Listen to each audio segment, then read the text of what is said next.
Bonjour à tous, je me présente, je m'appelle Blackfire et il va y avoir une énorme surprise dont je vais vous parler qui concerne Wolverine. Et on va pas parler de Deadpool 3 ou d'un film Wolverine, mais là on va parler du jeu. Parce que si vous voulez, il y a des fans ou un fan qui a posé la question à Insomniac Games. Insomniac Games, pour ceux qui ne connaissent pas, ceux qui ont fait Ratchet et Clank et Marvel Spider-Man 1 et 2 et Miles Morales. Et ils vont s'occuper du jeu Wolverine.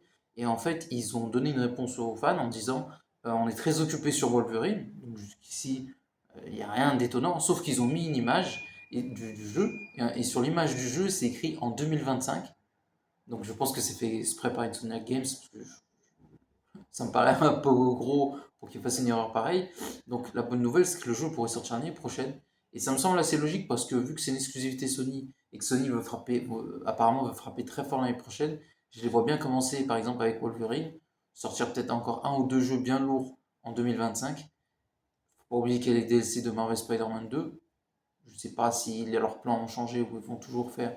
Non, c'est censé sortir fin 2024. On verra bien. Mais c'est pas terminé parce que Venom est censé aussi sortir en 2025, le 25 octobre, de mémoire, de ce que j'ai pu entendre. Donc ça veut dire que tu commences avec Wolverine, Until Dawn, ouais, le remake il sort cette année.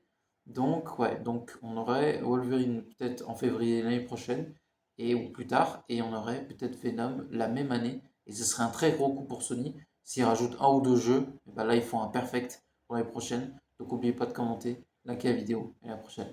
Ciao tout le monde.